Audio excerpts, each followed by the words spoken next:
What is up, guys? It's Meg and welcome back to Meg After Dark. Today we are reviewing the latest issue of The Walking Dead comics. This is issue number 169, Lines We Cross. We have Dwight here with Rick, gun to Rick's head.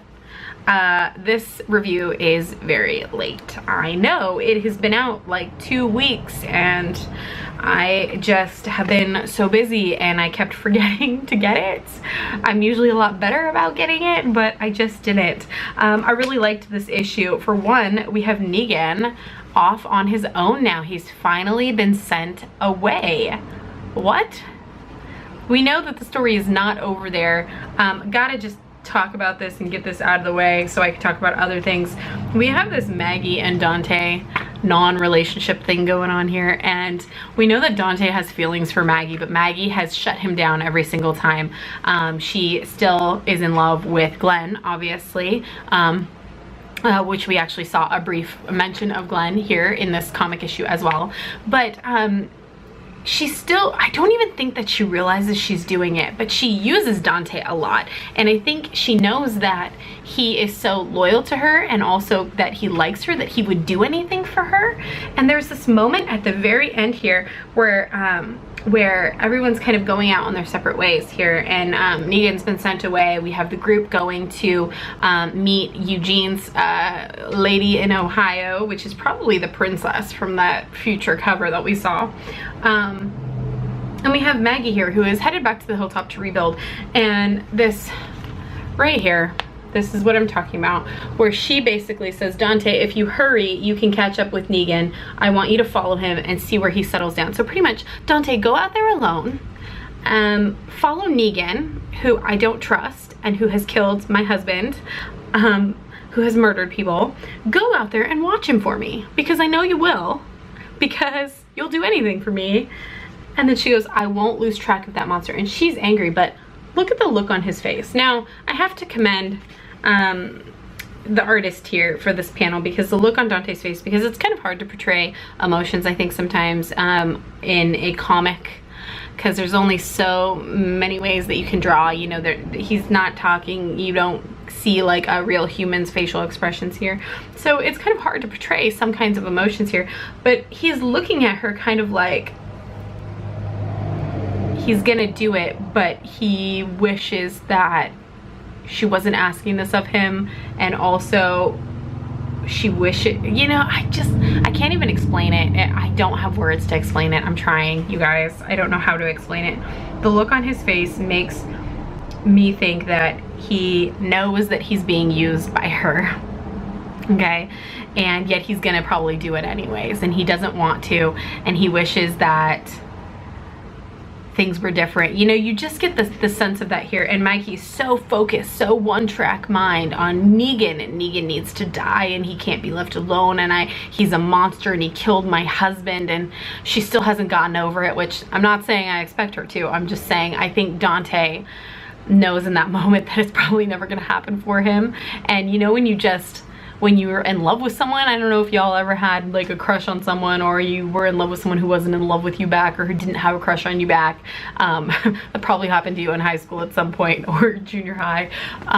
But there's that longing that you have and that you feel for that person, and you just wish so badly that they would be that passionate about you, as Maggie is about tracking this monster. So I really felt for Dante in that moment. I feel really bad for him, and I feel like it's unfortunate that Maggie doesn't see that she's using him and putting his life in danger.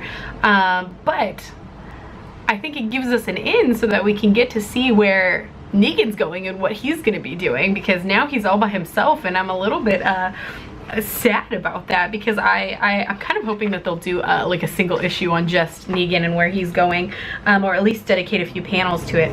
The biggest, I think, thing that happened though in this issue is Dwight. Dwight wants to be the leader of Alexandria here. He wants Rick to step aside and he wants to take over. And I never expected that from Dwight. I really didn't. But he really calls Rick out on a lot of shit, you know? I really liked that moment where he says, hang on, let me find it. these scenes between the two, because you just don't really expect it from Dwight. He made it very clear he didn't want to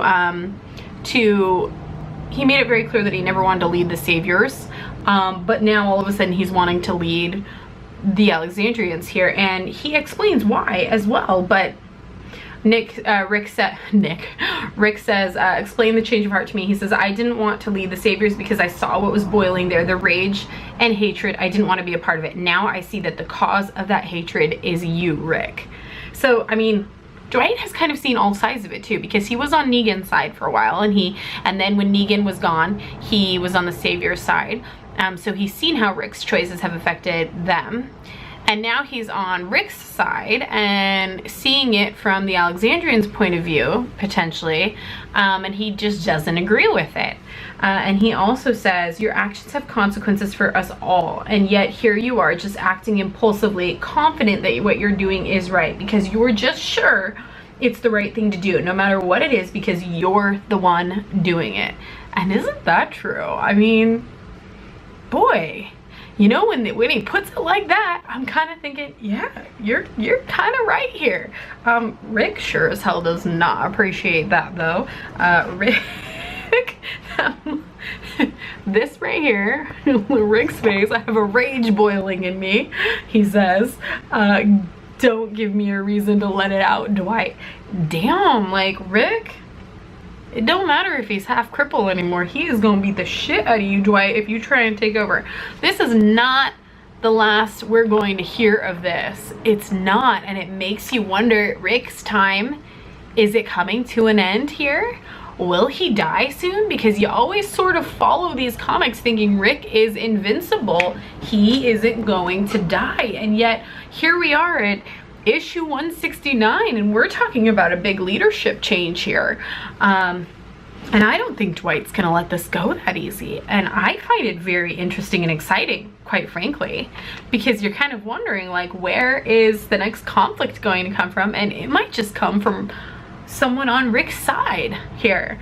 I also liked that Rick has spoken with this lady in Ohio, okay? And he is determined, like, he's just gonna send people out all the way to Ohio. This is like, oh, what did they say? They said it's like a 6-week-long trip, potentially, and he wants to send people out, and he just expects everyone to do his bidding. And that's kind of, it was slightly off-putting for me, because Rick is so confident in himself and his plans, and like, this is gonna work, that he's like, Jesus, go do this. And then Jesus says no.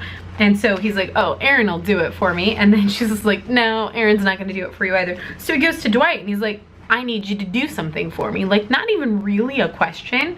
He says, I need you to go on a trip for me. There's another group out there we need to make contact with. Like, he's not even like, could you do me a favor? Could you help me out a little? Like, he's not even really nice about it. It's just like, I need you to go do something for me right now, and you're gonna do it. And Dwight says no. So far Rick didn't have any takers on that. And finally Michonne had to put her foot down, and she's gonna go out and do it for him, along with Eugene and Magna and some other people.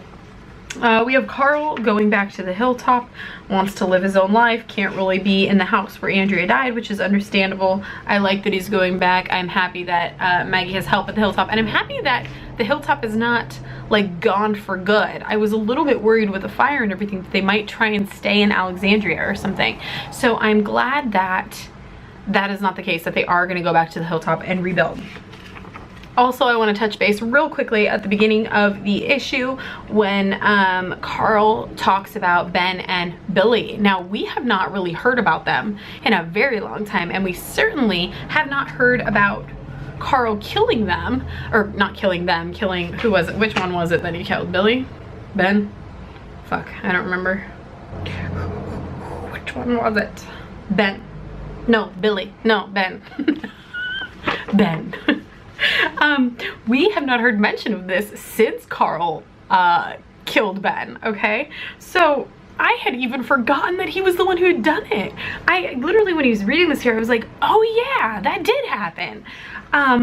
And this is something that Carl carried with him for a very long time. And I even, because it's been so long, I even forgot that Andrea and Dale had been the ones to take the boys in. I totally forgot that all of this had happened. Wow, it's been a long time. I feel like I need to go back and read everything again. So we have this confession kind of to Lydia, but he's basically telling Lydia that he had confessed this to Andrea at one point, and that even though Andrea was upset by it, she still told him that she loved him, and that was when he started calling her mom, because parents love you no matter what you do.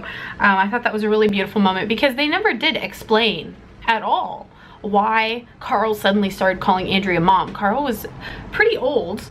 I mean, he's still a young boy, but he was old enough to not really feel the need to call another lady his mother, who wasn't really his mother.